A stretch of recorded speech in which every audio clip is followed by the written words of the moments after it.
and different applications. So it's less expensive for them to have the uninsulated wire in Romex like they use wiring. Because it's already wrapped up into the jacket of in the jacket, exactly. Okay. All right. Now these wires here, obviously they don't just operate that. Where do these wires go after that? Well, the red wire that's on the switch right behind me comes over here and it stops here. Okay. It's only controlling this top of this one outlet. And the red wire could not only go to a switch, it could also go to a light fixture, correct? It could also go to a light fixture from that box. From that box. Right, from that switch box. So if you see a red wire in a switch box, it could be going to a light fixture. Okay. Is that typically what you would see in like a ceiling fan that's operated by, would have a turn on just the fan instead of the light and so forth? Exactly. Okay. Well, and then the black wire and one of these there's two white wires coming in here. So from the switch, you have a black, red, and white coming from this switch box behind me. The black wire is carrying the hot feed, which feeds the bottom half of this. The bottom half of the receptacle stays on all the time, constant hot. It leaves this box in the wall, goes through the studs, and down to that outlet over there. Okay. And that's a daisy chain wiring that they have. So then it will leave this one right here and then go over to the next one. Yes. Okay. Now, here's something I see that's different. Is you got the two wires over here that come in one side and two wires coming over here on the other side. Just like that one over there minus the red. But then it comes over to this one and now we only have two wires. Why is that? Well, daisy chain, okay, in and out. And they're using the receptacle as the joint to feed through. It's called a feed-through receptacle. Okay. And that's what they're using this for. And they plug into the back of the receptacles. It's called a quick wire. You strip the wire off and just plug it into the back. But sometimes what we have a problem is as these receptacles are being used over the years, the wires actually push out of the back of the receptacle and get loose. So sometimes you have to go back in and take these wires. What I like to do to them is take these out of the back of the receptacle, the quick wire, rebend the wire and put them on the screws. A lot more secure. Yes. A lot more secure. More secure. Or you can twist these two wires together like they've done over here.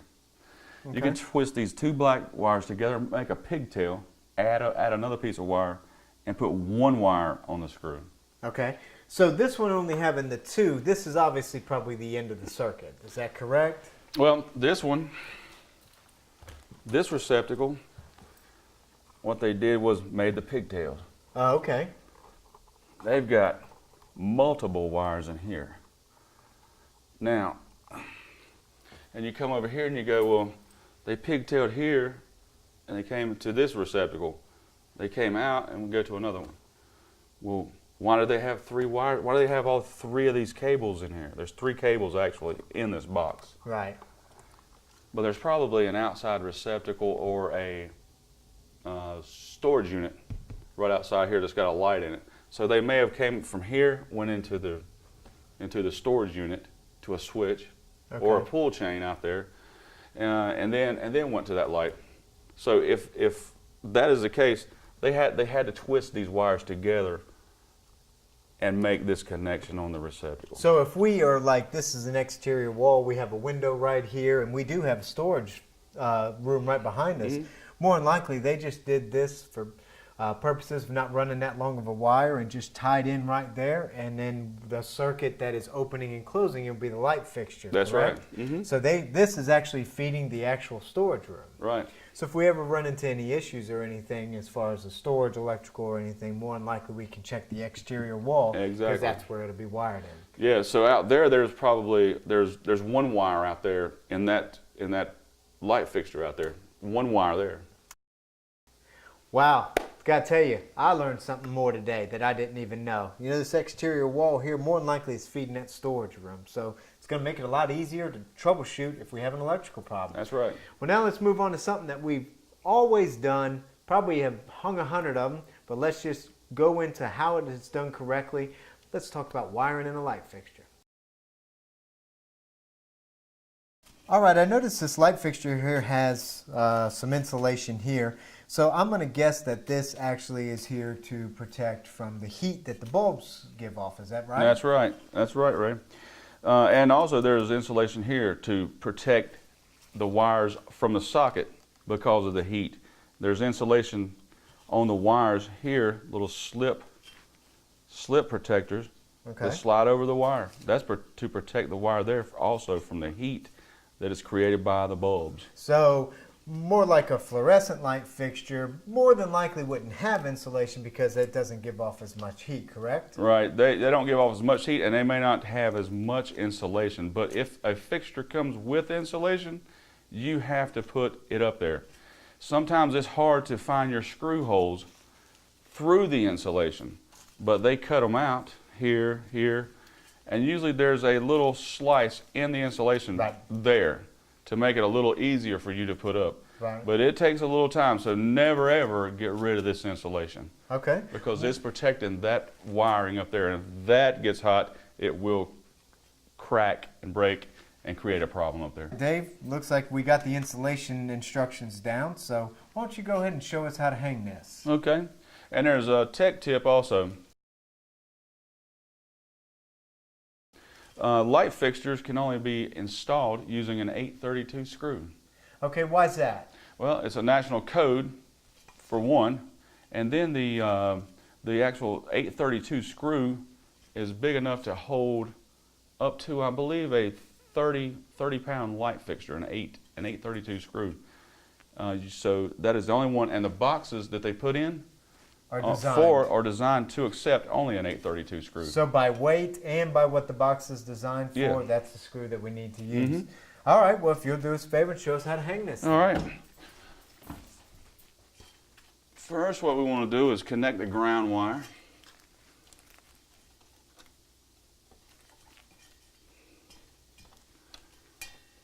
Yeah, and you want to make sure you have a good connection on your ground wire also.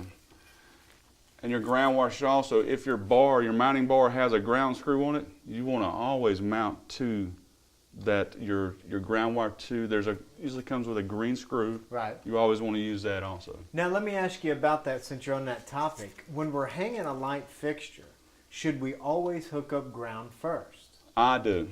Okay. Is there any particular reason why that should be done? Well, I like to have the fixture grounded first. The light switch is off now, but I like to have the ground on there first because it's attached to it, and I can sometimes let the ground wire support my light fixture. Okay. If it's not real heavy and it's a light fixture, then we just want to push our wires back up in there. The screws are already in, and we need to find these two. Like I said, sometimes it's a little hard to find those screw holes in there, but you move it around a little bit, you get the first one started, and the other one is, you just have to move it around a little bit and it'll pop right in that hole. So then you put your two screws on there, tighten these two screws up. Get you the bulbs here.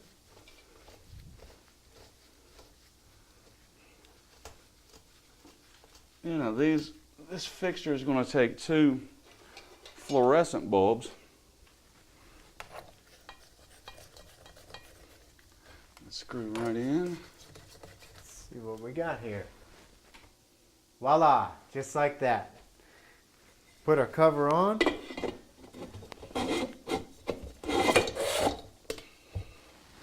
Just as simple as that.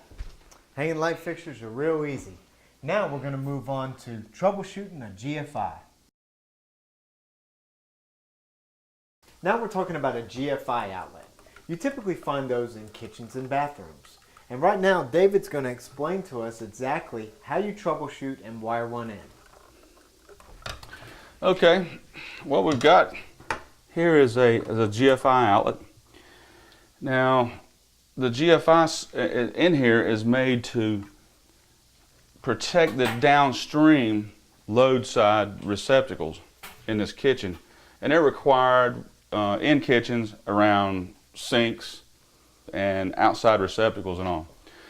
But what we want to do is to test the GFCI receptacle is the plug tester that I have. This one actually tests for GFI. There are some that don't have the test button on them, and they're just standard receptacle testers. But this is also a plug tester for GFI and standard receptacles. So we simply just plug it in. The lights all come on and tell us what if the wiring is correct in it. And then on the back side, there's a little button here. We can press this button. It'll create a ground fault. And if it's working correctly, it'll trip out and turn the power off to the receptacle. So the GFI has its own little breaker inside, correct? Mm-hmm. Okay. Now, if they're designated for kitchens and bathrooms, obviously we're talking about being around some source of moisture. Is that correct? Moisture, exactly. Okay. Exactly. And these things have a little test button. They have a test button and it's usually their T and R, test and reset button on them. So you can test it. You can test it by its own test button on there, and it should trip. Or you can do it with your test. Now the GFCI receptacle is the first receptacle in line from your breaker box. So this wire comes directly off a breaker in there to this outlet first. Then it goes through, and that's line and load.